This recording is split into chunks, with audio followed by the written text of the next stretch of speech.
Assalamu alaikum, chers frères et sœurs. Nous rendons grâce à Allah subhanahu wa ta'ala, notre Créateur, et qui a décidé pour nos âmes, qui a décidé pour nous de se retrouver à ce moment précis pour adorer Allah subhanahu wa ta'ala, témoigner de son existence, mais également témoigner de l'unicité de son existence. Nous remercions son prophète Mohammed sallallahu alayhi wa sallam et lui adressons nos salutations distinguées et nous lui disons nos sincères remerciements au prophète Mohammed sallallahu alayhi wa sallam de nous avoir éduqués dans l'unitude d'Allah, dans la quête de l'unicité d'Allah. Et c'est cette quête de l'unicité d'Allah qu'on appelle l'unitude d'Allah. Nous vivons dans l'unitude d'Allah grâce à qui? Grâce au prophète Mohammed sallallahu alayhi wa sallam. Mais celui qui nous a balisé les chemins pour pouvoir vivre dans cette unitude d'Allah, c'est Mawlaya Cheikh Tidjani. Nous lui disons nos sincères remerciements et nous nous adressons nos salutations les plus pieuses. Des salutations de disciples, des salutations de serviteurs, des salutations de soumission et des salutations également de disciples dans sa tariqa, dans sa voie balisée, qui est la tariqa Tidjani. À Mawlaya Sidi Haj Mohamed Cheikh, notre guide sur cette voie de Mawlaya Cheikh Tidjani, c'est lui qui a pris nos âmes par ses mains et qui les a conduits dans ce qu'on appelle l'unicité d'Allah, qui leur a montré ce qu'est l'unicité d'Allah. C'est parce que Sidi Mohamed Cheikh a montré à nos âmes ce qu'est l'unicité d'Allah qu'on a cette passion-là de se retrouver tous les jeudis soirs pour témoigner de cette unicité. Sinon, on ne l'aurait pas fait. Sinon, ce ne serait pas une passion sur nous. Mais regardez, si on est pressé de se retrouver le jeudi soir ensemble pour témoigner ensemble de cette unicité d'Allah, c'est parce que nos âmes ont goûté à quelque chose. Ils ont goûté à cette unicité. Qui c'est qui leur a fait goûter ça? C'est Mawlaya Sidi Haj Mohamed Cheikh. Nous lui disons éternellement merci. Un sincère merci. Alhamdulillah Rabbil Alamin. Aujourd'hui, on va pouvoir parler du lazim. Et avant de parler du lazim, on va juste faire une brève introduction du pourquoi du lazim. Le lazim fait partie des horizons, voire même l'horizon, on va dire, principal, le pilier de ce qu'on appelle le werd Tidjan, de la tariqa Tidjani. Qu'est-ce que c'est que la tariqa Tidjani? Pour répondre à cette question, je vais vous donner une réponse qu'un grand cheikh avait donnée à un détracteur de la Tidjaniya, qui lui avait posé, mais quand vous parlez de la grandeur de la tariqa Tidjani, quand vous parlez de la dimension ultime de la tariqa Tidjani, quand vous dites que la tariqa Tidjani est la lumière même du prophète Mohammed sallallahu alayhi wa sallam, quand vous dites que la tariqa Tidjani est la lumière de l'âme, alors pourquoi cette tariqa Tidjani arrive dans ce monde si bas qu'à la fin de ce bas monde? Pourquoi, depuis que la terre est terre, depuis que le monde est monde, pourquoi toutes les personnes qui ont vécu avant l'arrivée de votre cher Mawlaya Cheikh Tidjani n'ont pas eu cette chance de bénéficier de la tariqa Tidjani? Pourquoi cette dernière génération-là? Si vraiment c'était des grâces immenses d'Allah subhanahu wa ta'ala, pourquoi Allah a privé les autres générations de la tariqa Tidjani et l'a donné qu'à votre génération? Et le grand cheikh lui répond en lui disant: Alhamdulillah, votre question est très pertinente. Dans la mesure où vous posez la question pour savoir, dans la mesure où vous avez réfléchi profondément pour essayer de comprendre véritablement l'immensité, de l'intensité de la lumière de la tariqa Tidjani. Mais la réponse est toute simple. Je ne vous réponds pas, je vais vous poser une autre question. Si le prophète Mohammed, sallallahu alayhi wa sallam, auquel vous croyez et que nous croyons, si le prophète Mohammed, sallallahu alayhi wa sallam, a cette grandeur, cette dimension aussi élevée auprès de notre Seigneur, Allah subhanahu wa ta'ala, si le prophète Mohammed, sallallahu alayhi wa sallam, est le meilleur des êtres, si le prophète Mohammed, sallallahu alayhi wa sallam, est la miséricorde d'Allah sur l'ensemble de la création, non pas seulement des êtres humains, non pas seulement des animaux, non pas seulement des djinns, non pas seulement des anges, non pas seulement des végétaux. Le prophète Mohammed, sallallahu alayhi wa sallam, est la miséricorde d'Allah sur l'ensemble des autres créatures. Le prophète Mohammed sallallahu alayhi wa sallam est la source créationnelle. Toute existence provient du prophète Mohammed sallallahu alayhi wa sallam. Alors le cheikh lui dit, mais s'il est le prophète Mohammed sallallahu alayhi wa sallam, alors pourquoi est-il le dernier des prophètes? Pourquoi est-il arrivé à la fin des temps? Parce qu'on dit que c'est le dernier des prophètes. Pourquoi est-ce que, s'il est vraiment la miséricorde d'Allah sur l'ensemble de l'existence, pourquoi les autres générations qui ont précédé la génération du prophète Mohammed sallallahu alayhi wa sallam n'ont pas, pourquoi il n'est pas descendu dans ces générations-là? Et donc, du coup, le gars est resté bouche bée. Il a regardé l'imam avec les yeux écarquillés comme ça. Et il se rend compte que la question que lui a posée l'imam suffit pour répondre à sa question, à savoir pourquoi la tariqa Tijani est descendue à la fin des temps. Allah subhanahu wa ta'ala a créé les cieux et la terre. Et quand il a décidé de cette création, on n'existait pas encore. Allah subhanahu wa ta'ala a organisé sa création. Il a écrit tout ce qu'il voulait créer. Allah n'a pas de compte à rendre à qui que ce soit. Allah n'a de compte à rendre à quiconque. Allah subhanahu wa ta'ala a organisé sa création telle qu'elle. Il a décidé que le prophète Mohammed sallallahu alayhi wa sallam est le dernier des prophètes. Mais c'est ainsi qu'il a décidé que la voie salvatrice qui va sauver la Ummah du prophète Mohammed sallallahu alayhi wa sallam, au moment où le monde sera plongé dans les profondeurs ténébreuses, la voie qui va sauver la Ummah du prophète Mohammed sallallahu alayhi wa sallam sera la tariqa Tijani. Elle sera portée par Mawlana Cheikh Tijani, le fils en lumière du prophète Mohammed sallallahu alayhi wa sallam. C'est ainsi qu'Allah subhanahu wa ta'ala a décidé d'amener l'imam al-Mahdi Muntazar à la fin des temps.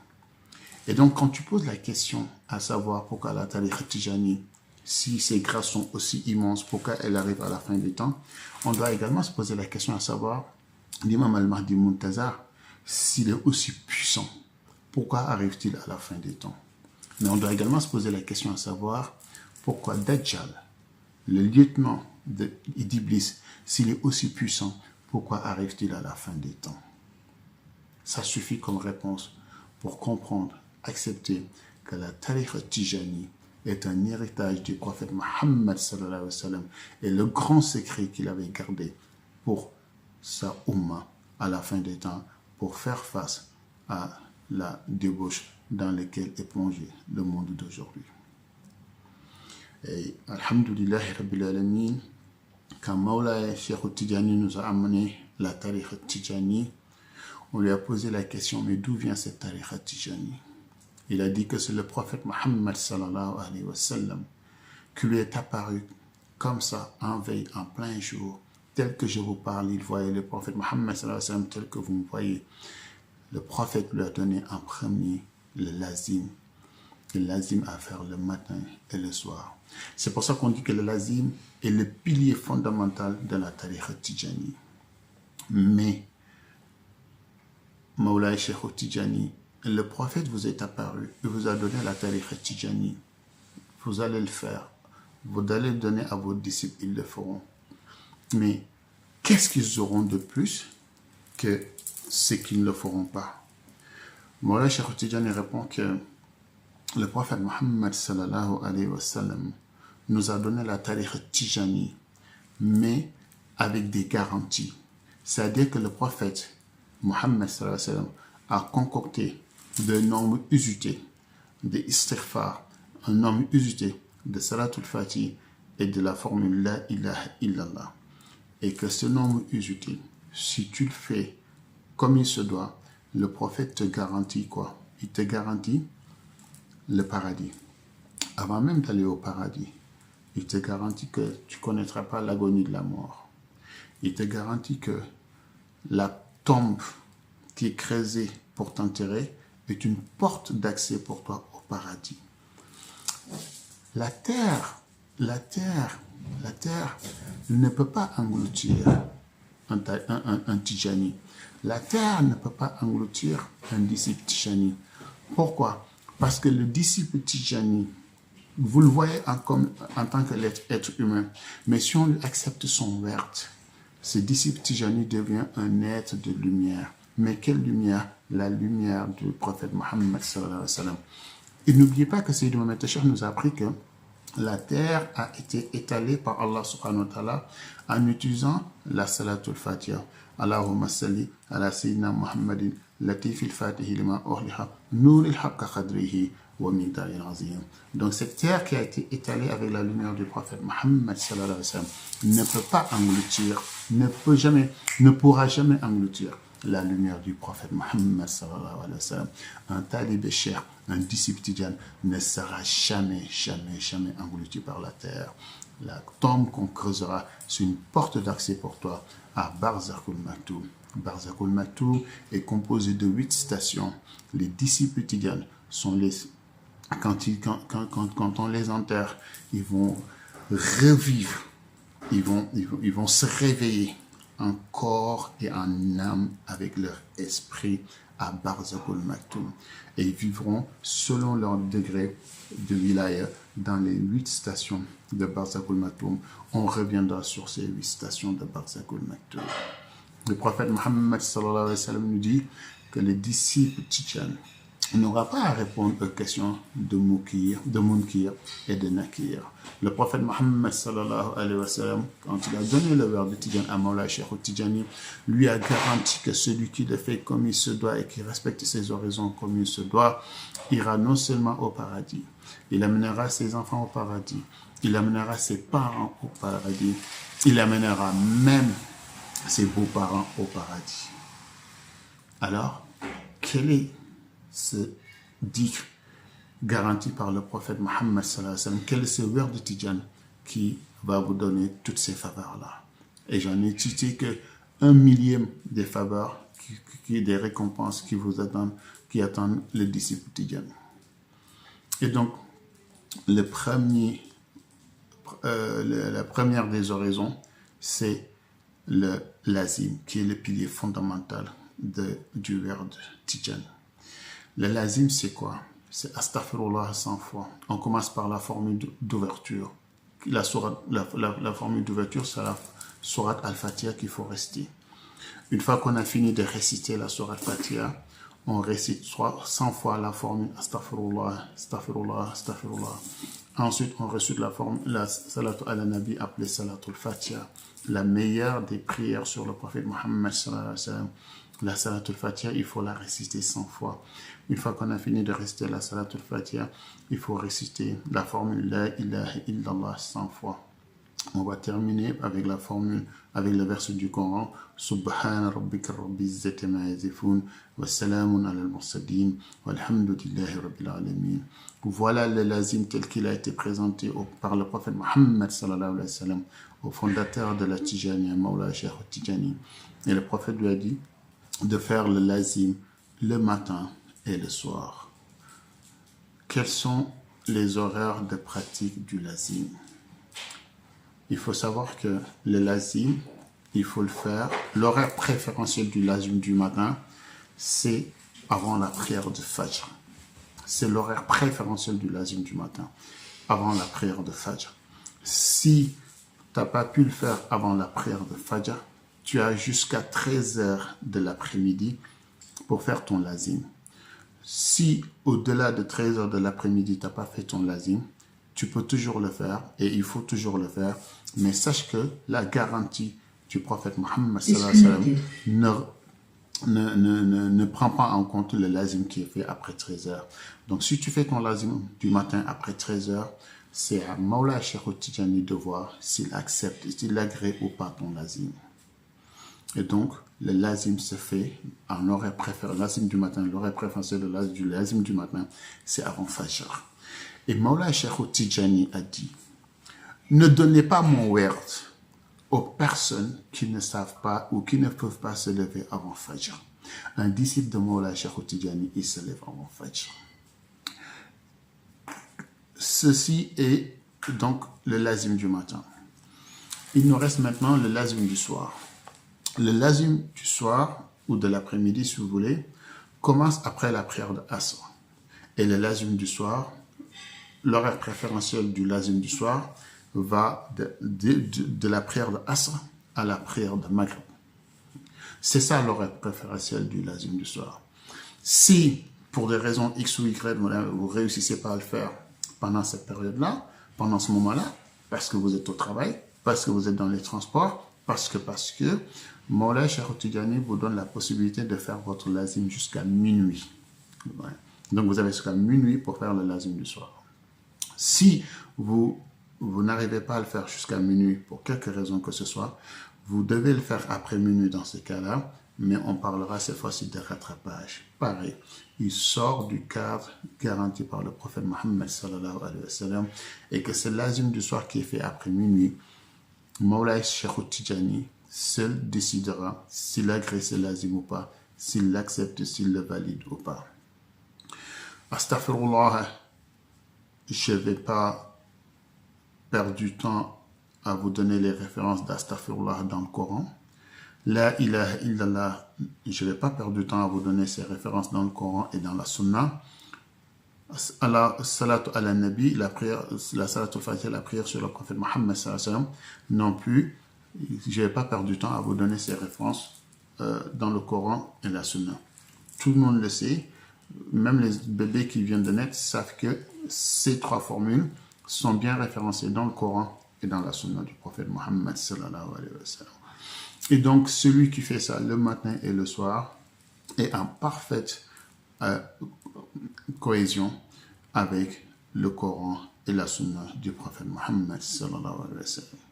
Maintenant, qu'est-ce qu'on dit qui est garanti par le prophète? Mettons de côté les récompenses.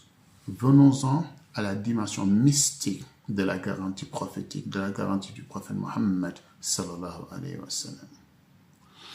Le lazim, dans le cadre du wird Tidjan, qui est garanti par le prophète Mohammed sallallahu alayhi wa sallam, quand tu le fais, tu dois déjà avoir tes ablutions, t'asseoir, direction Qibla.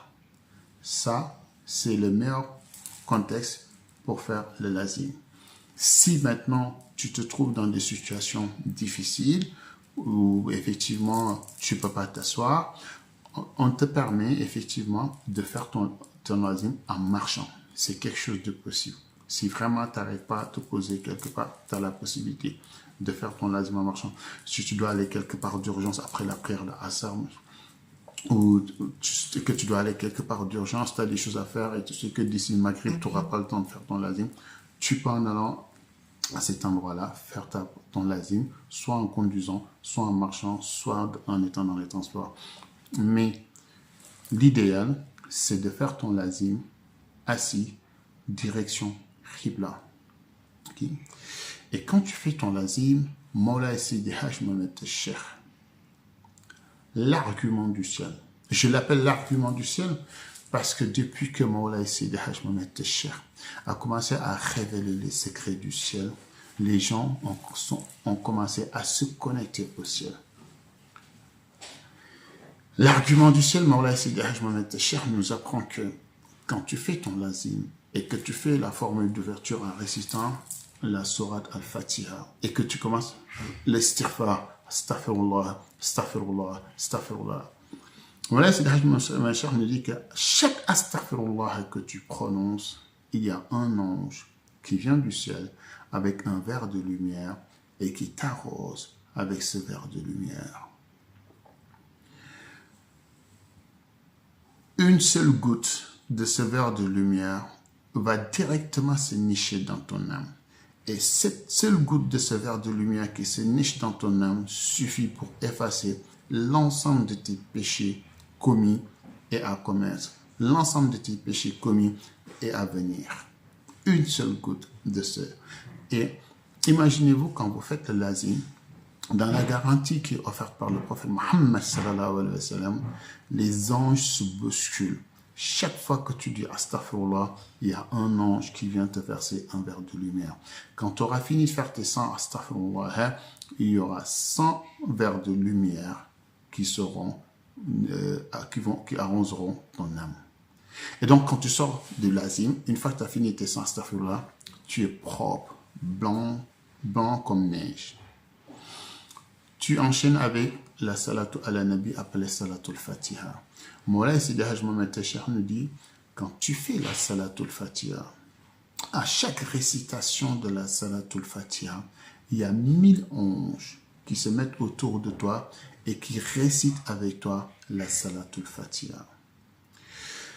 Je vous laisse deviner, je vous laisse imaginer la puissance d'un ange qui récite la salatul fatiha.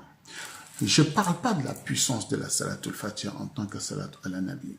J'en suis même pas à la lumière de la salatul fatiha. On fera un cours spécial là-dessus parce que Moulay Sidi Haj Mohamed Tachir nous a appris énormément sur la salatul fatiha. Mais regardez un ange qui récite la salatul fatiha. Regardez la propreté d'un ange, la pureté d'un ange qui n'a jamais connu de péché parce qu'il est créé pour ne pas commettre de péché. Cet ange qui est pur, d'une pureté absolue, qui récite une salat à la nabi. 1000 anges se mettent autour de toi et récitent cette salatul fatiha, qui est la meilleure des salats. Allah subhanahu wa ta'ala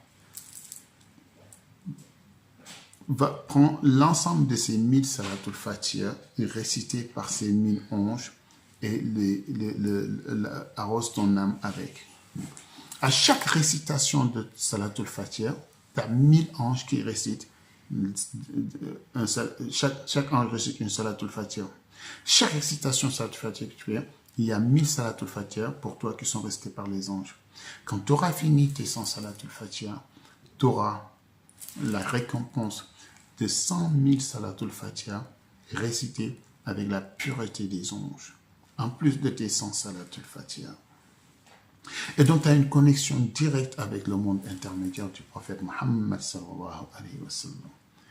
Parce que tu es déjà entouré par 1000 anges qui ont récité 100 000 salatul fatiha, ce qui veut dire que l'endroit où tu es même est directement connecté à la lumière du prophète Mohammed sallallahu alayhi wa sallam, au monde rêve et au monde intermédiaire du prophète Mohammed sallallahu alayhi wa sallam.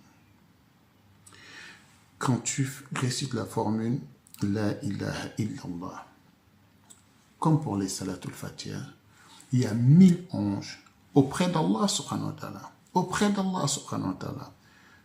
qui vont témoigner directement auprès d'Allah subhanahu wa ta'ala sans intermédiaire que ta foi en Allah, ta foi en l'existence d'Allah.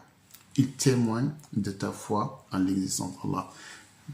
Moulay Sidi Haj Mohamed Cheikh utilise le mot tawhid, mais je ne sais pas comment traduire le tawhid en français. J'y ai pas réfléchi. Peut-être que c'est quelque chose de facile, mais peut-être que j'ai déjà utilisé ou pas. Mais c'est l'unicité d'Allah. Moustapha me dit que c'est l'unicité d'Allah. Donc il y a 1000 anges auprès d'Allah qui vont témoigner pour toi ta reconnaissance de l'unicité d'Allah. Et donc, là où effectivement c'est extraordinaire pour le disciple qui fait le lazim, c'est qu'il ne s'en rend pas compte. Mais l'endroit où il est assis, au moment où il fait le lazim, cet endroit-là, même si physiquement tu es sur le monde terrestre, au moment où tu fais ton lazim, cet endroit-là n'est plus réellement au monde terrestre. il est directement connecté au monde rêve. Il est directement connecté avec les espaces intermédiaires du prophète Mohammed sallallahu alayhi wa sallam. Parce que tu nages, tu patauges, tu baignes dans la lumière du prophète Mohammed sallallahu alayhi wa sallam. Mais dans quelle lumière? Dans la crème de la haqiqa mohammedienne. La crème de la lumière du prophète Mohammed sallallahu alayhi wa sallam. C'est ça l'idée d'avoir 1000 anges qui vont réciter 100 000 salatul fatiha, mais autour de toi. Ça veut dire qu'ils vont transformer l'endroit où tu es. En quoi? Ils vont transformer l'endroit où tu es en ce qu'on appelle le milieu prophétique, le milieu de la lumière, un océan de lumière. Mais quelle lumière? Lumière du prophète Mohammed sallallahu alayhi wa sallam. Ce que je dis n'est pas compliqué. C'est facile à comprendre. Rappelez-vous de ce hadith du prophète Mohammed sallallahu alayhi wa sallam qui est très célèbre, où il dit que à chaque fois que des musulmans se retrouvent et qu'ils parlent de leur religion, ils parlent d'Allah subhanahu wa ta'ala, Allah envoie des anges qui les protègent, qui met une protection de là où ils sont jusqu'au monde Haïb. Et donc cette protection, c'est quoi? C'est une protection de lumière. Imaginez maintenant celui qui se pose et qui fait le lazim. Non seulement il a cette protection-là, mais cette fois-ci, c'est une protection qui est renforcée directement avec la lumière du prophète Mohammed sallallahu alayhi wa sallam. Et c'est pour cela qu'il est important quand vous faites votre lazim de le faire dans un endroit propre, dans un endroit calme, posé. Les anges n'aiment pas trop le bruit. Les anges n'aiment pas trop le folklore. Les anges n'aiment pas trop aussi la saleté.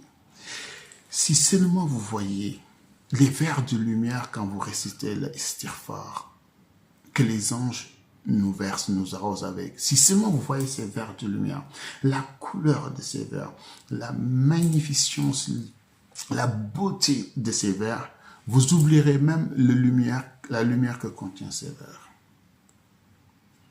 Si seulement vous voyez, quand vous faites le lazim, les parfums avec lesquels les anges vous parfument, pour parfumer l'endroit. Pourquoi? Parce que on va honorer la lumière du prophète Mohammed sallallahu alayhi wa sallam, qui va imprégner cet endroit-là pendant un moment. On honore cette lumière-là, on parfume l'endroit. Si seulement vous voyez les parfums, si seulement vous saviez les respects immenses, mais immenses, que les anges ont pour les disciples tidjanes, pour les disciples qui pratiquent les oraisons tidjanes. Si seulement vous saviez. Ben, je peux vous dire que je vous souhaite à tous de le voir. Je vous souhaite à tous d'avoir la vision intérieure pour voir ces actions, ces réactions métaphysiques, parce que ça va renforcer votre foi à ce que vous faites. Mais si seulement vous voyez, vous saurez que si on vous dit que celui que le disciple tidjane peut amener ses enfants au paradis, peut amener ses parents au paradis, vous n'en douterez plus jamais. Et donc, assurez-vous que l'endroit où vous vous posez pour faire le lazim est propre, plutôt calme. Une fois que vous avez fini de faire votre lazim, vous faites vos invocations. Et quand on fait le lazim, sachez que Mawlaya Cheikh Tijani nous dit, pour faire le lazim, pour prendre mon verbe, il faut d'abord que vous soyez un musulman pratiquant et que vous faites vos prières à l'heure. Donc ça, c'est les fondamentaux. Si vous n'êtes pas un bon musulman qui pratique, qui fait ses prières à l'heure, vous ne pouvez pas prétendre être récompensé avec le verbe de Tidjane. Ce n'est pas possible. Si vous prenez le verbe de Tidjane, vous le faites pour faire, mais vous ne serez jamais récompensé. Mais Mawlaya Cheikh Tidjane nous dit, tout ce que Allah subhanahu wa ta'ala a désigné comme respect, comme attention qu'on doit avoir à l'égard des parents, ce même respect, cette même attention, je l'exige dans ma tariqa tidjane. Quand vous faites le lazim, et que votre père vous parle, ou que votre maman vous parle, vous devez interrompre votre lazim et leur parler jusqu'à ce qu'ils aient terminé et vous reprenez là où vous étiez arrêté. Si vous faites votre lazim et que votre mari vous parle, vous devez arrêter votre lazim, parler, finir de parler avec votre mari et continuer là où vous étiez arrêté. Si vous faites votre lazim et qu'il vous arrive d'avoir un besoin pressant, allez satisfaire ce besoin pressant. Je parle notamment des toilettes. Et après, vous venez, vous reprenez le lazim là où vous êtes arrêté. Si vous faites votre lazim et qu'à un moment donné, vous vous endormez ou que votre chapelet tombe et que vous ne savez pas exactement où vous en étiez, si vous ne savez plus si vous étiez dans l'istighfar ou dans le salat al-fatih ou dans la ilaha, dans ce cas, vous reprenez tout le lazim. Si vous avez fini l'istighfar, au moment de faire la salat al-fatih, votre chapelet tombe ou que vous vous endormez et que vous ne savez plus où est-ce que vous en êtes, dans ce cas, reprenez toute la partie salat al-fatih à zéro. Il en est ainsi quand vous en êtes au la ilaha ou quand vous en êtes au istighfar. Donc voilà comment réparer le lazim. Quand vous faites le lazim et que une personne vous croise et vous salue assalamu alaikum, vous devez lui répondre. Vous devez lui répondre. Mawlana Cheikh Tidjani a beaucoup insisté là-dessus. Ouais. A beaucoup insisté. Le lazim ne vous empêche pas de répondre aux salutations de la personne qui passe ou que vous avez croisée. Ouais. Par contre, si la personne essaie de brancher une discussion, là, vous faites un signe comme ça en lui montrant que non, vous ne pouvez pas trop parce que vous faites votre dhikr. Par contre, si vous faites votre lazim et que vous croisez une personne, vous n'êtes pas obligé de saluer en premier parce que vous faites votre lazim. Vous pouvez peut-être juste faire un petit signe avec votre chapelet. La personne comprendra que vous êtes en train de faire votre lazim. Donc voilà, on a vu ensemble ce que c'était un lazim. On a vu ensemble comment faire un lazim. On a vu aussi les horaires préférentiels et les horaires sur lesquels on pouvait faire le lazim et les horaires aussi de rattrapage du lazim. Le lazim a énormément de bienfaits. Essayez de vous concentrer le maximum possible quand vous faites votre lazim, Inch'Allah Rabbi, et vous verrez qu'Allah, Mawlana Cheikh Tidjani vous agréera, validera, acceptera votre lazim et que les récompenses en seront immenses, Inch'Allah Rabbi. C'est le petit rappel de ce jeudi soir. Le jeudi prochain, Inch'Allah, on passera au wazifa. Après, ce sera le Hadrat Juma, ainsi de suite, pour que nos amis, nos frères et sœurs qui nous ont rejoints dernièrement savent effectivement comment faire un lazim et comment faire l'ensemble des horizons de la Tijaniya. Merci beaucoup pour votre attention et Inch'Allah Rabbi, je vous donne rendez-vous à jeudi prochain. اللهم صل على سيدنا محمد الفاتح لما أخلق والخاتم وصباح الناصر الحق بالحق والهادي إلى صراطك المستقيم وعلى آله حق قدره ومقداره العظيم سبحان ربك رب العزة عما يصفون وسلام على المرسلين والحمد لله رب العالمين.